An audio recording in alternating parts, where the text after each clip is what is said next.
Welcome to Wash Talk, everyone, the Carwash Podcast. I'm your host, Rich DiPaolo. Today, excited to have back on friend of the show, Ben Branam with AutoBrite Company. Ben, it's so great to see you again. Rich, I'm happy to be here. Had a blast last time, and I'm happy to get to know you through the world and everything. And yeah, like I said last time, I read all your articles. I get to see the magazine all the time. And then we finally met up at a show, and now we're becoming old friends. I wish you kind of lived closer to me so we could actually go out and have a drink.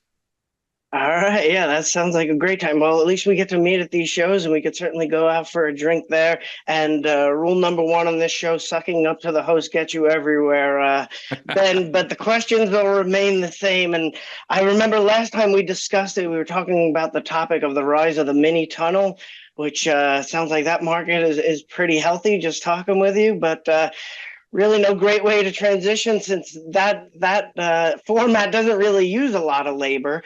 And that's our topic of today, labor at the car wash.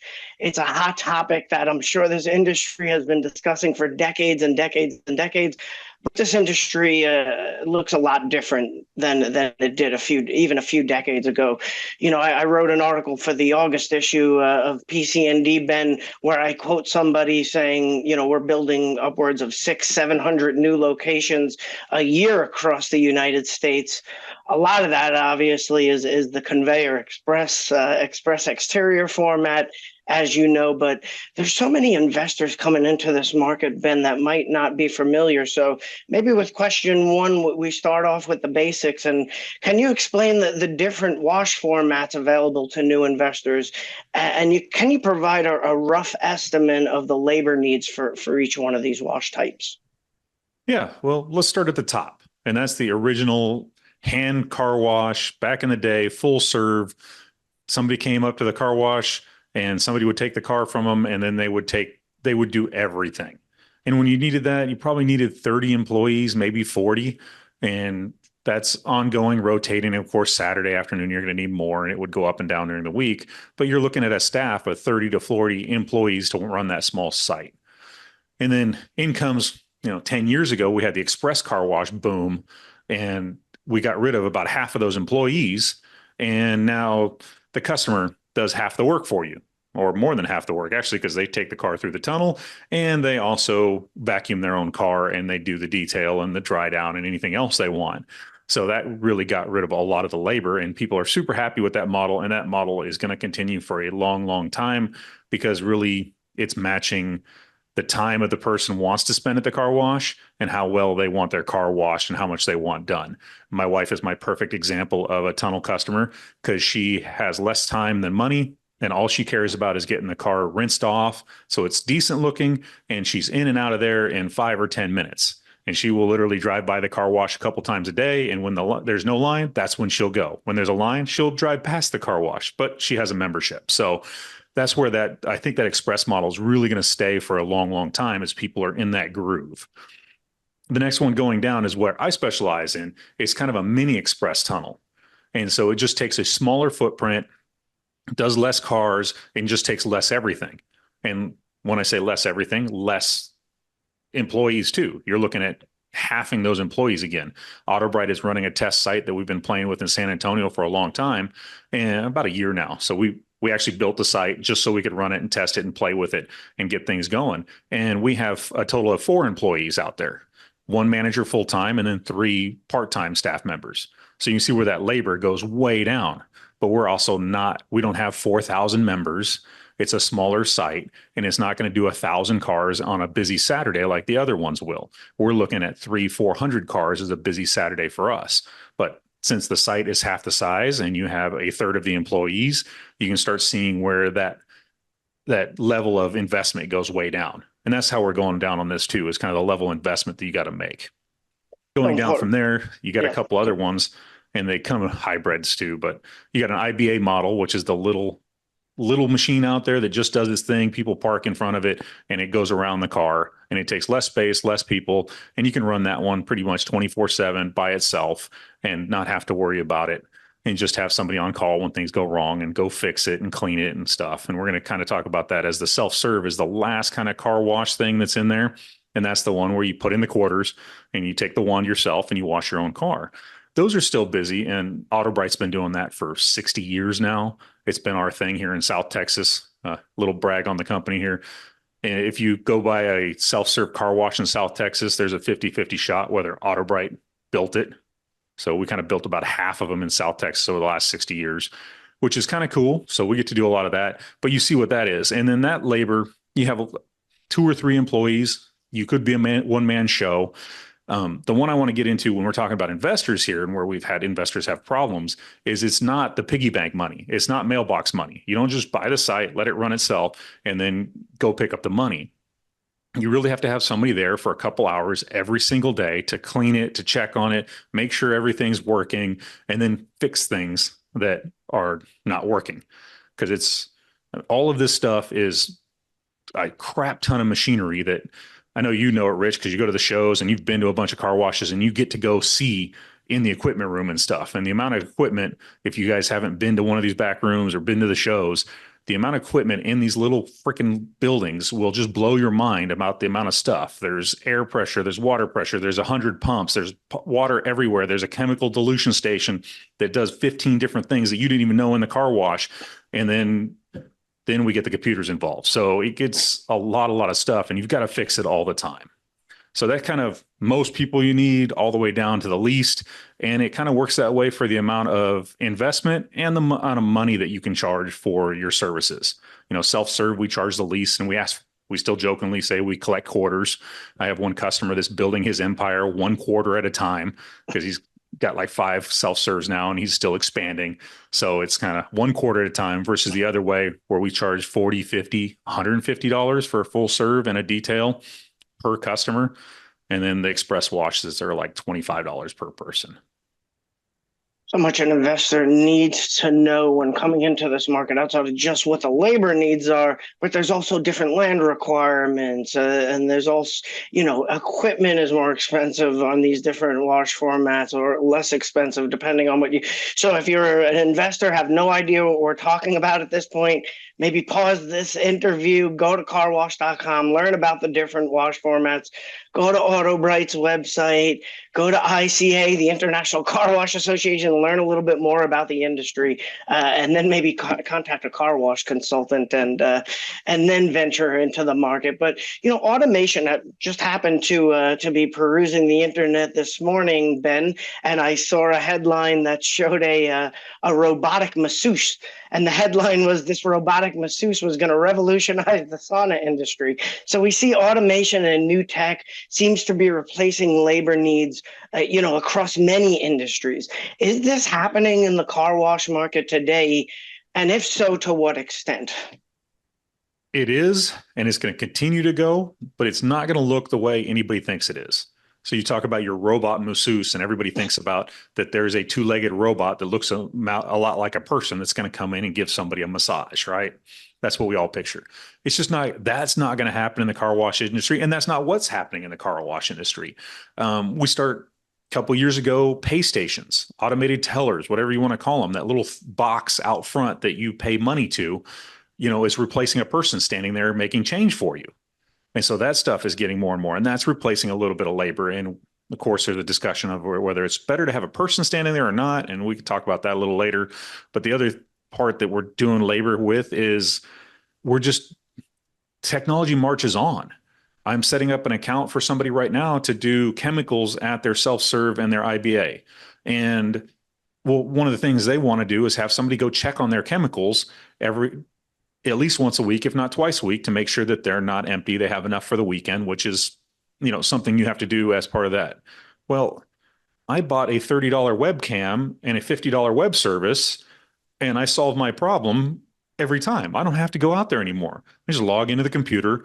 I point the camera at the buckets of chemical, draw some lines on there before I leave, and then I can look at them every day if I want. I could check in and see how much chemical that customer is using daily to make sure that I can keep them topped off and stuff. And then it becomes that replaced a person that has to go out and drive out to that site, open the door, disable the alarm, go in there, make it a notepad somewhere or just visually check and then lock it all up and then drive back to the office just to tell us the chemicals are good or they need 5 gallons of soap.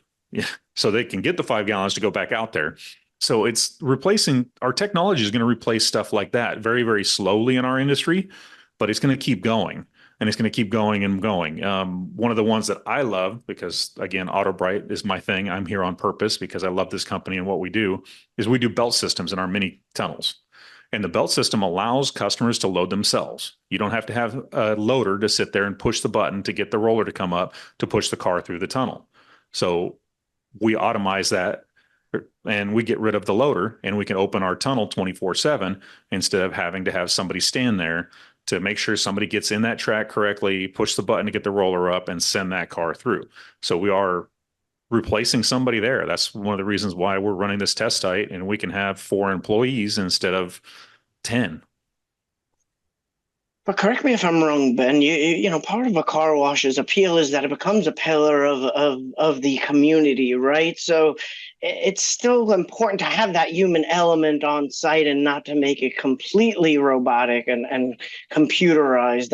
Are there any positions or jobs at a car wash company that maybe AI, automation, new tech would have a hard time or a difficult time replacing? Yes, I think there's 2 real big ones because I thought about this question when you sent it to me and just one of the questions and one of the ones we're having a problem with in the industry right now is technicians. There's never going to be a robot line. Never say never, right? There's probably not going to be a robot in my lifetime or my kid's lifetime that is going to drive the truck out there, get out there, look at the car wash, figure out where the water is leaking and what's causing that leak or why the water's not turning on and figure out that it's a bad solenoid and then replace the solenoid in the line. It's probably not going to do all that because that involves, figuring out what's bad and then taking a wrench and physically removing a part and putting a new part in there. So that kind of stuff, I'm actually excited that AI might be able to tell you what part is bad or to tell you where the water leak is. Maybe some of the new camera stuff is getting incredible where it'll take a picture of something and then the computer can tell you what's going on there. So it might be able to find water leaks for you. It might be able to tell you what system isn't working correctly, but actually having to be able to replace that part, I don't think that's going to happen anytime soon. So all you guys that are technicians out there, you've got a job for life. And honestly, out there, you are in great demand right now. That's the one spot we're having. I mean, everywhere. The car wash show a couple months ago that you and I were at, Rich, that will seem to be the talk of the show. How do I get better technicians? How do we get more technicians? How do we train technicians? Where do we get technicians from? So that's never going to go away. And then the other one I think is not going to go away is it's going to be the customer service human interaction. I don't know about you, but when I call my bank and I get the automated phone system that says, just talk to us, we can recognize your voice. And I'm having a bad day then. When I pick up the phone and I call somebody and then they pick up the phone and they say, hello, it almost knocks my socks off that I get a real person now. And then once I get a real person, you can solve your problem. So I think that that's not going to go away. It's going to be generations. I don't know, maybe our kids will get used to it, Rich, but you and I will probably never get used to an automated voice on the other end of the line or talking through an automated voice. We'll always be able to tell and we'll be like, hey, yeah, just, I don't know about you, but I push 0 on those phones tags just so I can find a person, It's like, right. Press 0000000 till it's like, I'm sorry, I can't recognize this. Let me get you to a person. I'm like, perfect. That's what I wanted. So I think that, and maybe the sales aspect, and I said maybe because some of those pay stations are getting really good at trying to sell the top packages and trying to sell your memberships for you.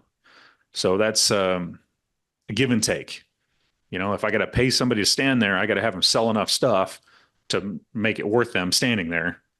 And then I start making money on that. Right. Is it worth it or not? I don't know. You're going to have to pay for it. And that's a huge industry question that every year it goes up and down. Man the pay stations, don't man the pay stations at the new express washes. You've been around long enough where you've heard that discussion go both ways like 3 times. Right.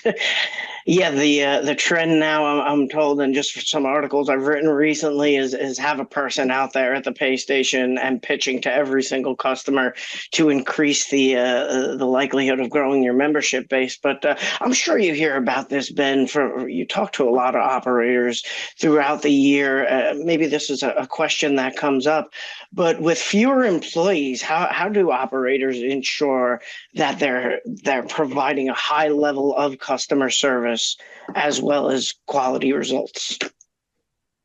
Yeah, that's always the one that everybody I talk to, especially as a car wash consultant, they hate because it's yes, no, maybe, it depends. And really the answer is a long-winded, it's a balancing act. If we want the perfect car wash, I need to hire a high-end detailer that's going to take all day to make your car perfect. Just the only one. There's no car wash in the world automated that will do as well as some of these detailers. And I'm blessed at AutoBrite. We have a detail side, and I get to talk to these guys that literally get paid $800 and they will wash one car a day. And it's somebody's pet Ferrari that, it's a $500,000 car. So they can pay $400 or $500 to have the car perfectly washed and detailed inside and out. So I get to talk to those guys, and those guys are on a whole different level on what they can see on the car. I mean, I'll be standing there talking to him. They're like, do you see the smudge on the car? Do you see it right there? And I'm like, no. And he'll pull me all the way up. We'll walk up to it and he'll put his finger on it. I'm like, oh, now I see it. Oh, I guess that is a little smudge, huh? So to get that car, so that's why I say it's a balancing act. And your customer service is the same way. If we were going to have perfect customer service at a car wash, you'd have an employee assigned to every single customer that would help them through the tunnel, help them after the sale, be able to take their phone calls at night when they don't need it, kind of stuff. But how do you make that scale? You can't. So it's a balancing act. And so the less employees that I have on site, customer service is probably going to go down a little bit. Is it a measurable difference? Is it, more importantly, is it a meaningful difference? And then what is our perfect thing that we have? Do we have the best customer service in the industry? Well, you're going to have more employees.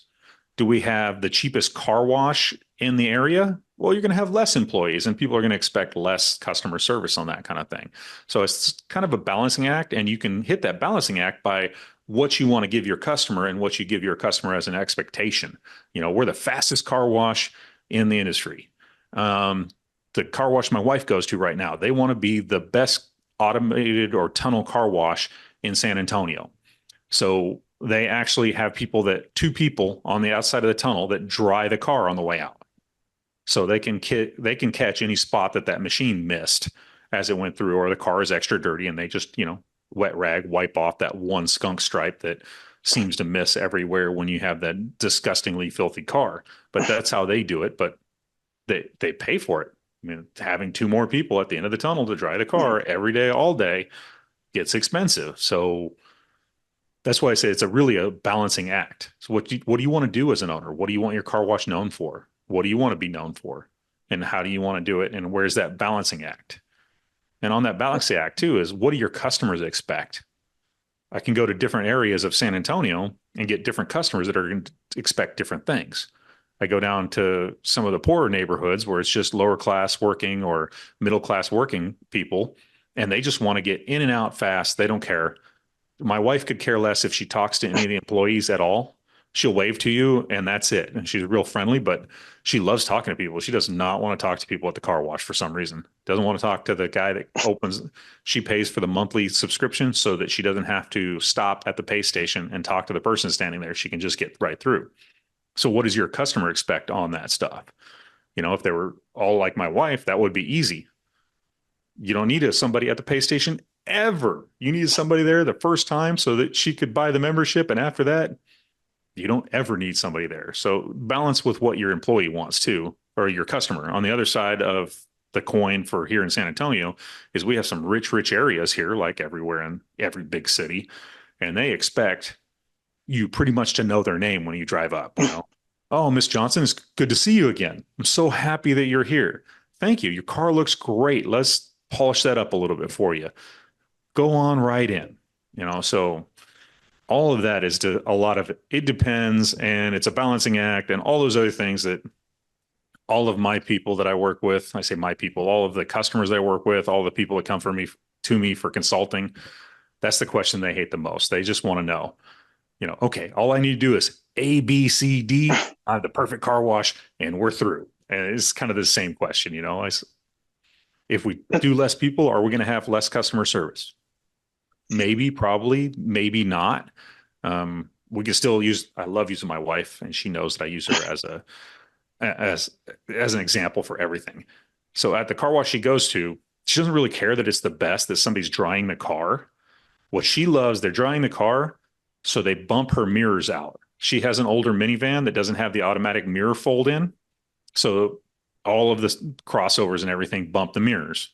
So before she had this car wash, she had another one where she had to get out every time and push the mirrors back out so she could see. Now they could actually get rid of an employee there. My wife would think the customer service level is exactly the same because all you need to do is somebody standing there to bump the mirrors correct when she comes out of the tunnel. So see how it's a huge thing that there's not a yes, no answer to this. There's a test, there's a play with, and there's got to run the numbers. I'm a huge number guy. Let's sit down with a piece of paper and a pen and let's figure it out. And when it's customer satisfaction, we can do surveys, we can look at other stuff and see, what moves the needle and what doesn't. Yeah, such great points, and I'm sitting here wondering why your wife is such a woman on the go, Ben. And then I hear that she's cleaning a minivan, so that might explain maybe some kids involved and meeting appointments and getting them to their sports and events. But Ben, you mentioned something earlier on in the interview, and that was kind of, being hands-on and being handy. I'm on the younger side. I'm not sure about you, Ben, but I'm on the younger side of Generation Z, where kind of the shift from, it just seemed like, growing up, my dad, there wasn't anything he couldn't fix with duct tape, or he managed to get the job done. He's very handy, and I got some of that, but certainly it seems like maybe the knock on, maybe not the knock, but maybe the younger generations weren't as interested as in fixing things and being handy. Certainly that's not the case in my family. I'm very proud my nephew's doing a plumber's apprenticeship, and we're all very excited about it, but the point remains, there are fewer employees these days needed at the car wash, and the skill sets of these employees are a lot different than generations past. So obviously training and retention becomes more important here, Ben. How can operators effectively train? And then once they understand or realize that they have top performers, how can they best go about retaining these folks? Well, let's hit this one at a time, and okay. I'll do the worst one first. I was thinking about this one, and top performers at a car wash, you're never going to retain your top performers. Just the way life is. Your top performer, the one that's the 1 or 2%, that perfect employee that you have, that's 1 out of 100 that you hire. You're probably not going to keep them. You're at a car wash. It's an entry-level job. Unless you have something that they can excel at and move up and in challenge, in lifestyle, in money, in responsibility, everything, that employee is going to go somewhere else. And we're not only getting from that employee, it's not just the car wash industry, it's all of the industries. I look at some of my friends' kids, and one of the kids is a freaking genius that my kid hangs out with. And I wish my kid was that smart and that good. And he is just top 10% of everything that he's ever touched in his life. And that kid, he's turning 16 this year. He'll probably start at a car wash or something like that, or flipping burgers at McDonald's. Hopefully it'll be a car wash, because I'll try to push all my friends all my kids' friends that way, just because I'm in the industry. But he's going to end up doing whatever he wants to. If he decides he wants to own the car wash, he's going to own a car wash conglomeration. If he decides he wants to revolutionize the biotech industry, that's where he's going to go, and he's going to revolution that industry. So how do you keep that employee that decides a year into your car wash that he wants to start his own business in the biotech industry, and he's good enough to do it? You're not going to keep that top level employee. What we really want to keep is those good performing employees that are with us, right? The ones that are, 90%, they're the top 10% of the employees that you hire that are great, that have the good attitude, that will try to do anything you want them to, and just seem to pick up and enjoy what they're doing. Well, keeping them is about finding out what they want and giving it to them. Maybe they want more responsibility, or maybe one tunnel system that I worked with out here that was a big company, no matter what, like every 45 minutes or an hour, they would move their employees around. You go from working the pay station, selling washes, to cleaning up the garbage in the area by the vacuums, to loading cars. And then you just rotate to like 3, 4 different positions on a busy Saturday every half an hour. Well, some of the employees like me, I'm born to talk to people. I swear. I love talking to people. I can load cars, but I'm going to get bored because I don't get to talk to anybody. You put me on that pay station and I will sell memberships like crazy because I just like talking to people. And as long as I believe in the thing that I'm selling, memberships which are 99, they're good for 99% of the people out there, really, to keep their car clean, right? That's why I'm in the car wash industry. So I can sell car washes like crazy. But then you put me on the vacuums and I'll do customer service because I get to talk to people. But again, if you put me at the end of the tunnel and you have me drying cars where I never get to talk to anybody because the blowers are always on and I can't hear myself think, I'm going to be very, very upset about the whole thing. And I'm just going to suck through that to get to the next thing. And then when somebody comes in and offers me a job just selling stuff, even at a different car wash where they say, hey, you can work the pay station the whole time and we'll pay you a percentage of commission on whatever you sell. I'm going to ditch that car wash that I'm standing at in a heartbeat and go to that one across the street just to do that. So find out what your employees want to do and what they're good at, and then get them to do that all the time. And of course, it's never going to be perfect. You're going to have spots where you're going to have to fill in. And I understand how business works. But the more you can make that person work in where they enjoy and where their area of genius is, then the more they're going to be happy and the more they're going to want to stay. And ironically, the studies are getting better and better that, the newer generations want money less and less. That dollar figure becomes a less of important thing to them. And more important is work-life balance and trying to get places and being able to do things with their friends, working places that they love. My kid is 15 now, so I'm trying to teach him how to work. And it's incredible that I can put him, and he just got back from a Boy Scout camp where he worked as a counselor. They work 15 to 20 hours a day, 6 days a week there. And he had no problem, enjoyed it, loved it. I get him out doing yard work with me for an hour, and all he does is complain and want to leave. So, where's the area of genius that he's in? And I can pay him $20 an hour to mow the yard, and he'll begrudgingly do it, even though he was making $150 a week, working 15 to 16 hours a day at the Boy Scout camp. But he didn't care. He loved it.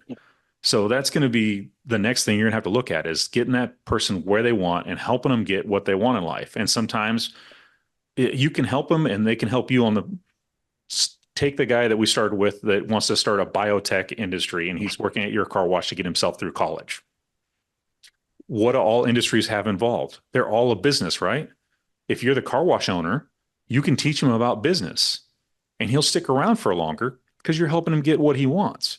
And because he's such that top 2% of everything in life, while he's there, he's going to move your car wash forward and he's going to help you. And then he's going to help the employees around him and he's going to make your car wash better. And I said he, I'm trying to be general here. He, she, doesn't matter. This person is just going to make your car wash better while they're there. And unfortunately, they're not going to stay forever. But the longer you help them get what they want in life, the more they're going to stick around. And then the more that great employee sticks around, the better they're going to make your car wash.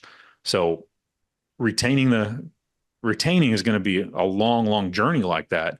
And you think the only way it can scale is if you have managers that think the same way you do. So you can duplicate yourself as the owner and get them to invest themselves in your employees. So that manager gives that employee what they want, look into the business, the hours they want, sometimes the money they want. Maybe it's just an extra day off when they want that they want. Some of us, in college, all I wanted was the night shift. I worked at a restaurant washing dishes, and I loved washing dishes on the night shift. The morning shift was boring as all get out.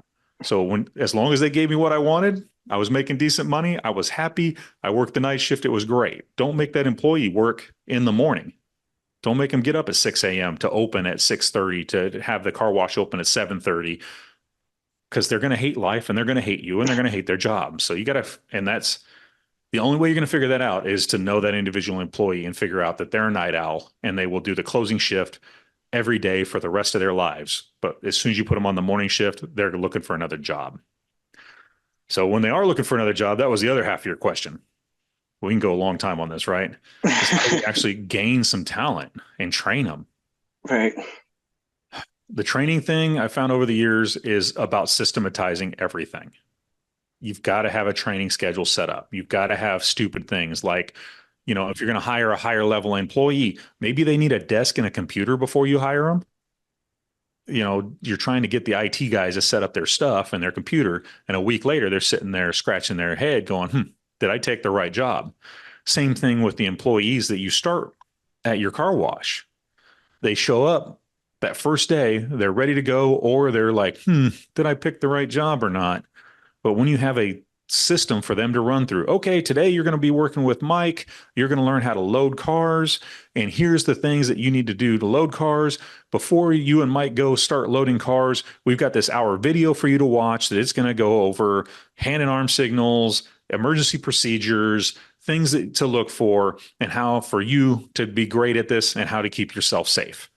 And by the way, you got a 10-minute safety video you got to watch because car washes are really dangerous because there's really cars and there's really idiots out there and this equipment will really kill you. So you're going to watch the safety video first. So make sure you don't get hurt.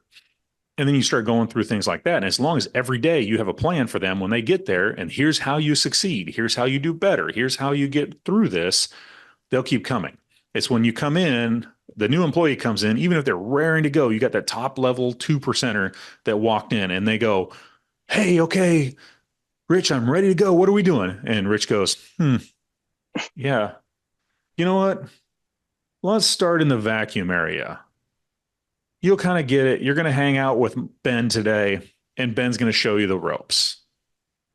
I'll see you later. Oh, yeah. Yeah, Ben will tell you when to take your lunch. You're just going to shadow him today. Yeah, that sounds like a good idea. And we'll figure out something else tomorrow. And then at the end of the day, the employee's like, hey, and you never checked on them. Hey, it's the end of my first day. Did I do good? Did I not do good? Did I do what I was supposed to do? Am I going the right way? Yeah, it looked like you did all right. Just come back and do the same thing tomorrow. So that's why I say you got to have a system ready to go, set up, have a checklist, all of this stuff that takes an immense and amazing amount of time. And we all hate it. God, I hate writing that stuff. I really do.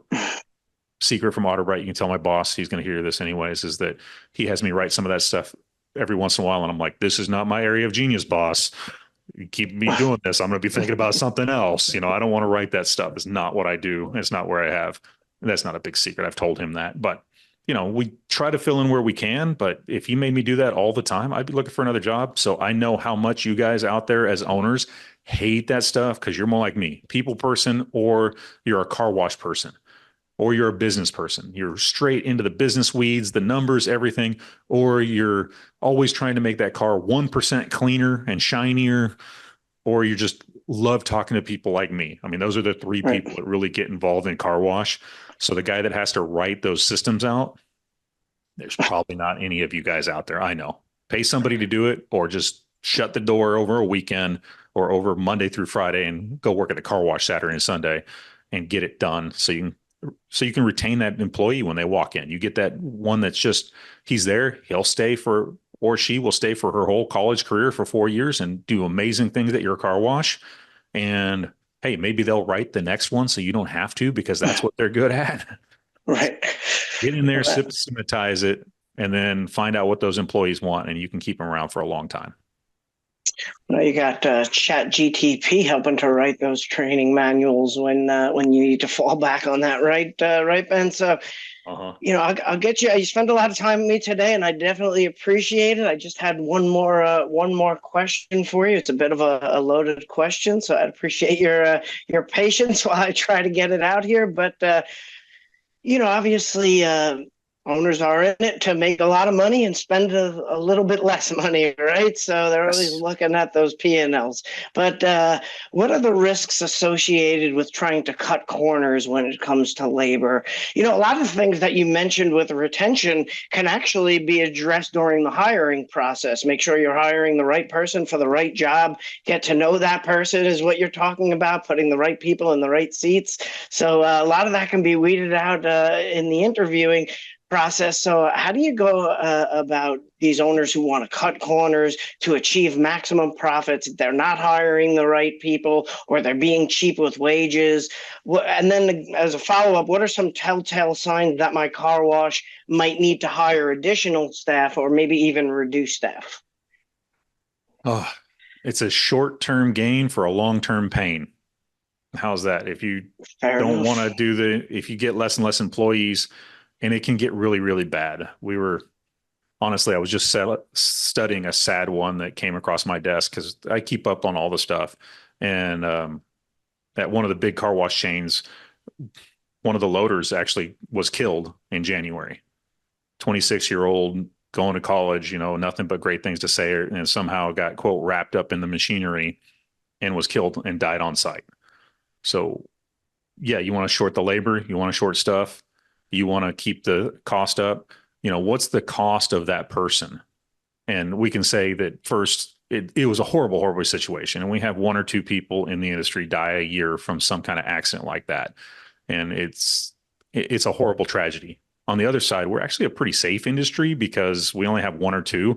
A lot of other industries, they count them in the hundreds every year. So it's not too bad. But either way, if you guys want to cut corners and have something like that happen on your site, what do you think all the people in that town that saw the news media and read it and maybe saw the picture of the poor lady that died and then knew that lady from just coming in, what do you think their feeling is about your car wash for the rest of their lives? What are they going to say about that car wash every time they're asked? So if you cut corners too far, it's really going to hurt you in the long run. And that company is probably, I don't know, I'd be thinking consulting. You probably want to sell that car wash off and rebrand the whole thing to somebody else and just move on so that that town can get that stink away from that car wash, because you're probably never going to do it. You can never replace somebody like that. And you can never replace that feeling that they're going to get every time they go to that car wash with the same name on the building, because it's always going to be that company's car wash. And that could happen to anybody. And I read something about it little that went away, that it was the front of their over under chain, that the flap wasn't working to get the roller up. And this is just conjecture, by the way, because it was unsubstantiated, but that they removed the cover there because the rollers couldn't get up. And so it was a maintenance issue. And they cut a corner because it was Saturday, and then they just cut a corner by not fixing it right away. And then eventually somebody got caught in there and it cost the person their lives. So cutting corners when it comes to labor can really hurt you in the long run. I know it seems like short. I know that manager of the car wash never intended for anybody ever to get hurt at their site. This is not something that they were mean and some giant corporation. It was just like, oh, that's going to cost us $1,000. And we might have to be down for 2 days to wait for the part to get here. You know what? We can just keep going. Everybody be careful, watch out, and we'll go. And then you kick the can down the road a little bit. And then you kick the can down the road a little bit further. And then 2 weeks later, it's still there. And then OSHA out there, that car wash is finding them like $185,000 now because of that. So how much of that is so OSHA is kind of forcing them to do the right thing. And I hope you guys take this as a lesson that you just do the right thing. You cut corners like that, and it's just going to hurt you in the long run. And on the labor side, not having employees there when people are used to having employees there is going to hurt you on the long side. My wife's car wash that has the two people drying on the outside, if they cut their labor and cut one or two of those people, everybody that goes through that tunnel is going to notice, and they're going to feel like that, hey, I'm paying $35 a month, and I used to get somebody that sprayed off the car and prepped it, and then I got two people that dried it. Well, now I only get somebody spraying off the car and nobody's drying it. So I'm not getting as much as I paid for before. And there's always ways you can do that and change your process and change your labor. But that you'd have to dig in on that too. That car wash would have to say, hey, we're doing away with this and we're going to lower your monthly by $5, and we're going to get rid of the two people at the end that are drying because this, that, and the other thing, and make it good for the customer. And then you can do that. But that's how you get around labor shortages. You do it like that. You can't just like delete a person and hopefully that nobody ever notices and nobody will ever see it. And yeah. Anyway, sorry to get down on you, but that's really where it can go when you start shorting this stuff. And when you short the other stuff, and the labor we're having a problem right now, Rich, everywhere is that maintenance technicians, the guys that actually can fix your wash, Those are in short supply everywhere. We talked about that earlier. But the longer that thing sits, the more it's going to affect everybody. You go through a tunnel once and the wrap is tied back and you're like, something's broken. It's all right. 2 weeks later, you go through the tunnel again and the wrap is still tied back. And you're like, what's going on? And then you go a third time and the wrap is tied back and you're like, what else is broken at this car wash that I can't see? Maybe I need to go down to the one down the road. So all of this maintenance cost is going to just hurt you in the end. Having your employees less is going to hurt you in the end. You've got to strike that balance and keep going with it. And it's a balance. You got to strike that balance because like you said, you got to get that P&L at the end. And we're all here to take home a paycheck. I mean, I know you love your job, Rich. I love my job. I love AutoBrite. But if they paid me, if they didn't pay me at all, I'd probably go find something else to do. So I know you guys as owners and investors out there, if you didn't get paid, you go find something else to do too. So again, that balance, but that's really the worst case scenario. The best case scenario is that you're short a person one day, so the garbage doesn't get taken out as much. But then you send an email to all the people that came that day and say, hey, poor Johnny got sick and Mary was having her wedding. So we went one person short this weekend and we couldn't empty the garbage. Sorry, next week it will be better when you come back. Thank you for coming and putting up with our labor shortage because we wanted to make sure Johnny got well and Mary had a chance to actually get married because that's important in life. So when you talk to your customers, you can all get around all that and then you can make that balance to do it. I know that's long-winded and goes way around and it was kind of negative, but that's the problems we face. And it's a problem, but it's a millions of dollar problem for you to solve. Because that's if you solve this problem as an investor, you can make millions. If you don't solve the problem, you can lose millions. So good luck. Just figure out how to solve the problem, right? Easy. Maybe lose millions and maybe lose the business as well. Yeah, it's all about the value proposition. Customers notice if their car used to get brushed, using 5 brushes, now it's getting with 4 brushes. I mean, customers notice these things. It chips away at that value proposition. And then the second part of that question was, what are some telltale signs that we need additional staff versus reduced staff? I mean, obviously you need reduced staff if everybody's just standing around talking to each other and not being productive. You need additional staff if you have long lines, bottlenecks, cars aren't being processed. Is it as simple as that, Ben, or are there other tell signs? I think it is as simple as that to start with, but right now we're not having problems with too many employees. I don't know any car wash that says, hey, I have too many employees. Maybe I should think about getting rid of some of them. We all have too few. And I might think a little differently is that maybe there's some employees, even if you're going to be short, that you need to get rid of.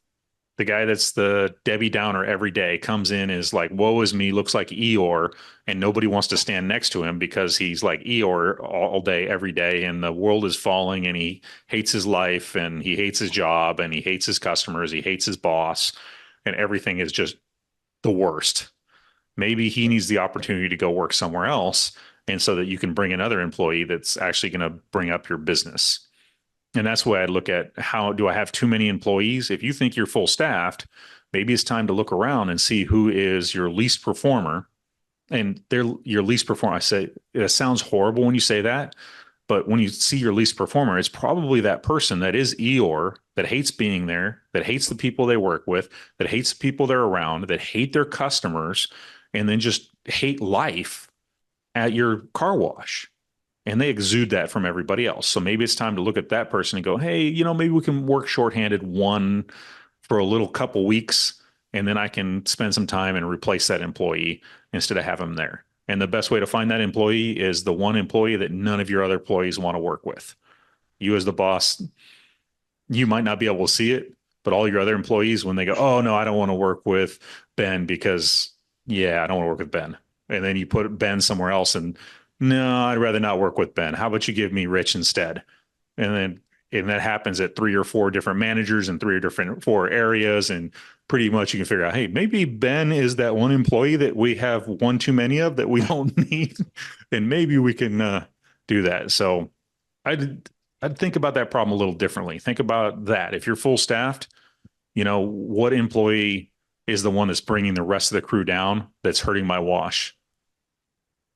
Yeah, and that's the other thing you're selling is fun. Washing your car makes customers feel good. It's a fun experience. Definitely don't want any Debbie Downers on the staff bringing that mood down, right, Ben? Well, I've certainly enjoyed our conversation here today. I always enjoy our conversations, Ben. You've confessed on this episode here that you're a bit of a talker. You love to talk, and that's why we pair so well, because I love to listen. So I always enjoy speaking with you, Ben. Hopefully we can catch up soon in person before 2024 closes out. Thanks a lot for taking this podcast interview request. It's always great catching up with you. I'm glad we got to fit in this conversation before my robotic spa treatment this afternoon as soon as we hang up, Ben. Yeah. And if anybody wants my help, you can go to autobriteco.com, our website there, fill out a contact form, or you can call our office at 210-736-1892. That's 210-736-1892. And just ask for me, and I'd love to talk. Obviously, I love talking car wash and business. So if you want to talk, give me a call. Sounds great. Thanks a lot, man.